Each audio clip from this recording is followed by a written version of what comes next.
Hey everybody, welcome back. Right now, sitting in the media room with us, we have Jason Salas, author of The Sugar Skull Ghost Thief.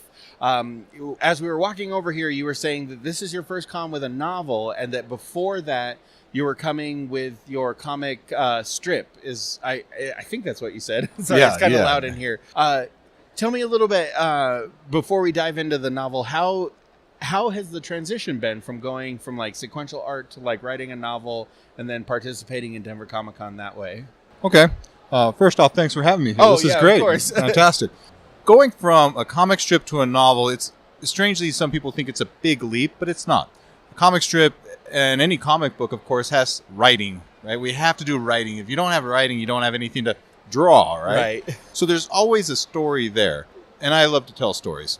So it just went from a gag a day, which is just telling a joke, to embellishing on the characters, putting a story to it, and then just laying out the novel.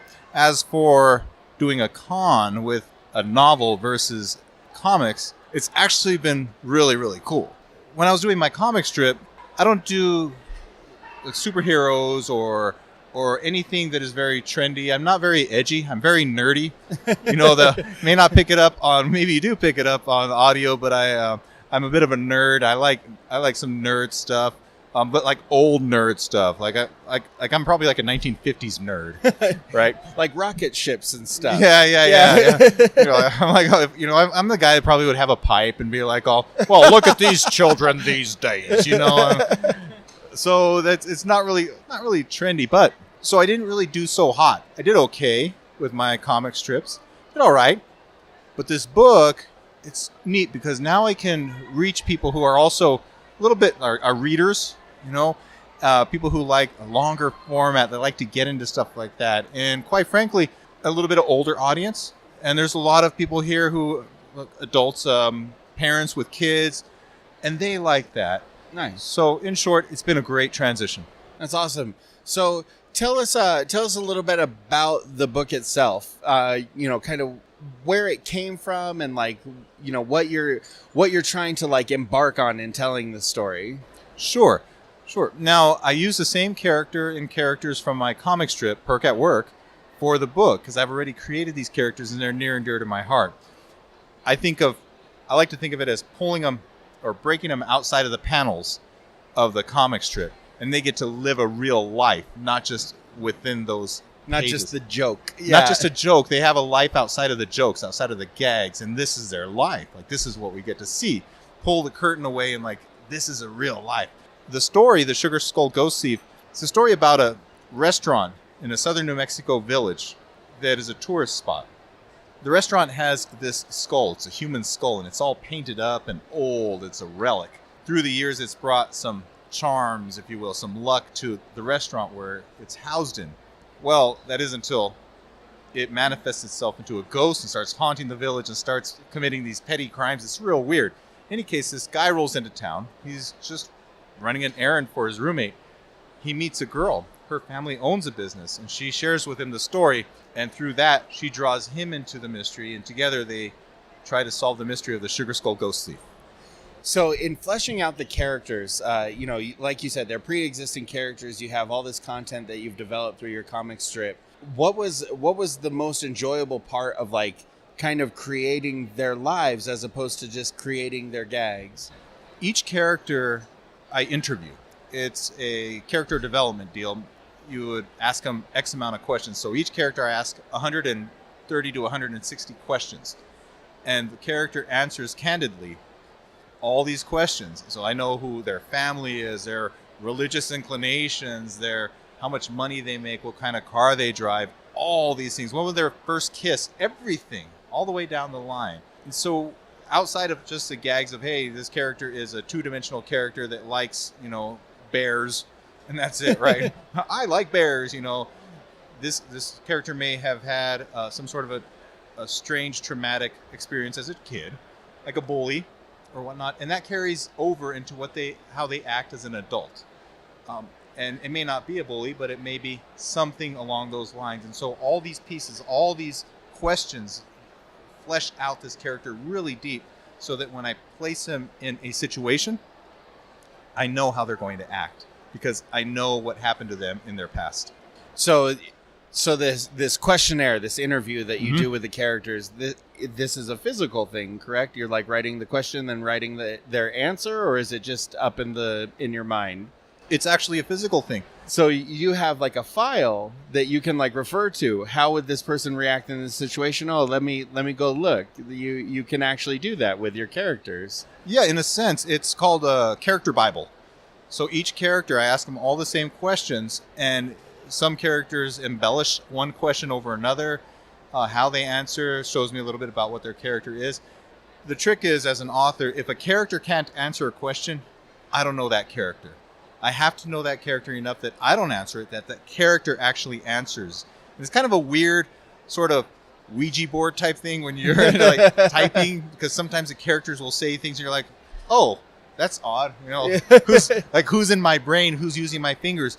But once the characters get developed enough, they answer the questions. They actually start writing their own script because they start living. And it's a beautiful thing. And many authors will actually say that the characters, they have a story. The story's supposed to go a certain way, and then the characters take them in a different direction without them really knowing how that happens. And that's kind of what happened with this one as well. It seems like a fascinating process to me. Like I've done quite a bit of writing, like, you know, I've written a novel, but I never would have thought to delve so deeply like into like a character. You're literally in their minds. Like you're allowing them to grow and expand, and just the psychology behind that's fascinating to me. Like, you know, you literally have to tap into different parts of your personality to create different people. Like it seems like a very intense process to use. Like, what pushed you to do that? Well, it's funny that you talk about the personalities. The little tagline I have for my comic strip Perk at Work is one cafe, multiple personalities.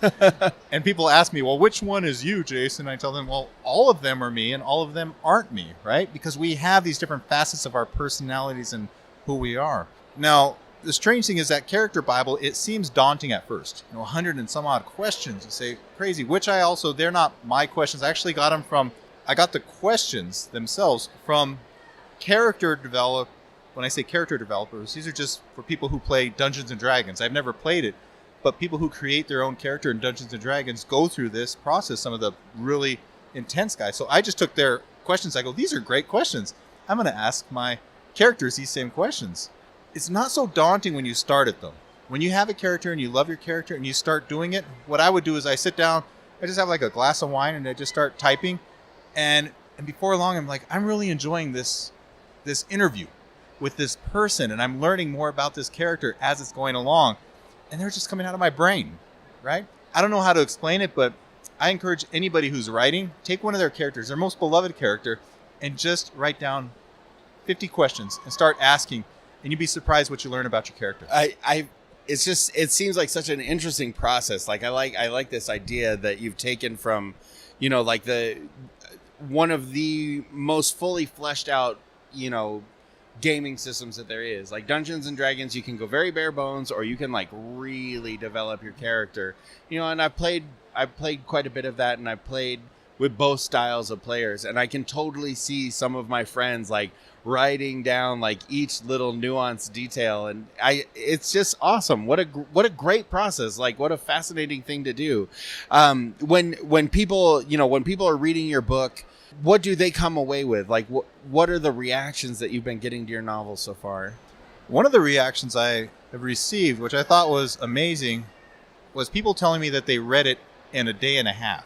And I thought, man, that's pretty quick. I was hoping you'd get a little bit more time out of it, but they said that they just read through the whole thing.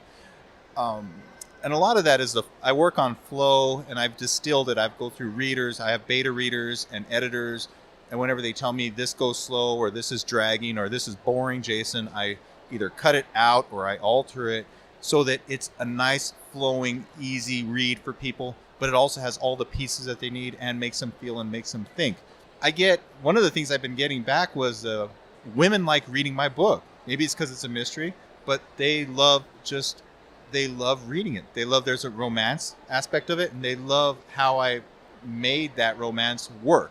I was trying to put an angle to it. I didn't think it would resonate as well as it did, but it has. Nice. So coming from the strip into the book, the strip is obviously intended to be like the punchline, the gag. So did you try to impart like this supernatural mystery with humor? There is humor that rolls through it now, but the humor that is in the book is more along the lines of, say, a Mark Twain humor. So a view on life that is absurd or funny or has an interesting different angle to it. It's like looking at life, or having life in the middle of your room, if you will, and then walking around it and seeing, what does it look like on the other side? Like, what does it look like on the other side of this situation? I see what it looks like on the face. What does it look like on the other side? And therein lies the humor. Right. Because when we see things from a different situation, from a different light, it's funny. That's why stand-up comedians are so funny, because they show us something, observational humor.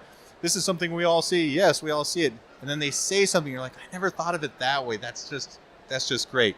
So there's not so much ha-ha type of comedy in there, but there is humor, especially in how people react, how they talk to each other, the little jokes that we say, the small jokes that we make all the time with each other, that we jab at each other and somebody's like, oh, whatever, little puns, stuff like that throughout the dialogue is in there.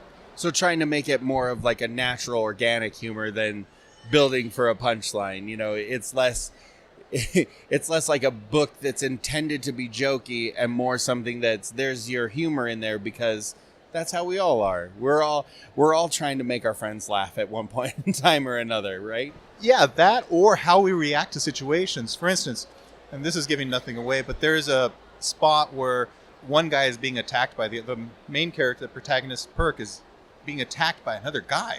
The guy's running towards him. Now, this guy, Perk, he's just a normal guy. He doesn't get in fights. He's not a brawler. Right. He doesn't know how to defend himself. So the only thing he could think of is he remembers when he was a kid and he would watch professional wrestling. And there was he had a favorite wrestler who did a certain move. And so he tries that move. That's how he fights. He doesn't know how to fight. So he learned everything about fighting from professional wrestling. That's how Juan would fight. In and of itself, it's not a joke, but it is kind of funny that lot of us, I say just people, aren't going out beating up other people. We're not, there's not marauders outside our door. We're not, we live in a pretty civilized environment. If we're fighting, it's because people actually go out and search after it, like MMA, things like that, right? But you can go out your door, you can go down to the street. You don't have to beat off bandits, with the stick, right? So when we think about fighting nowadays, we just know what we see on TV. We know in pop culture, we know that stuff, and we have to try to replicate it as best as we can. And therein lies the humor. It's cool talking to you, because it's interesting to hear like how a creative process happens. Like you're able to distill in a way that I don't think a lot of writers do. Like a lot of writers just sit down and type something out and it just happens, but they're not thinking through the process. Like if you ask somebody what's the theme of your writing, they can't see the forest for the trees kind of thing. Mm-hmm. But you've actually thought very clearly about this situation is funny because of how any person would react to it. Like if somebody runs at me to attack me, I'm definitely going to respond different than him because of how we were raised. Exactly. Exactly. I'm probably more prone to punch the dude. Juan's definitely going to probably try to F5 the guy, Yeah. So yeah. it's that kind of thought process that really makes this book sound incredibly engaging. Thank you. That's really awesome. Jason, how can people find your book, find you, and get access to this novel that sounds awesome? It sounds great. Well, thank you. I am on Amazon. If they go on Amazon and search The Sugar Skull Ghost Thief, it's going to pop it up. You're going to see it. It's going to have a sugar skull on the front. My name is Jason Salas, and it's going to be there. It's available print and ebook on Amazon Kindle. They can go to my website, jason-salas.com. That's Jason-Salas, SALAS.com. Click on the books link. It'll have it. The Amazon link. It also has I'm pointing as if people can see me point. Yeah, it's okay. Trust me, I do it constantly. It's got the Amazon link. It's also on Nook as an ebook, Kobo ebook, iBooks. So I have it in all those different formats. Through ebook, it's only $3.99. So if people are ebook readers, hey, you get a good discount. But I know a lot of people like printed books, and a lot of people want a printed book with my signature on there. So I do have a link on there that they can order a printed book, and I will sign it for them. Awesome. Well, Jason, thank you so much for being on the show. We really appreciate your time.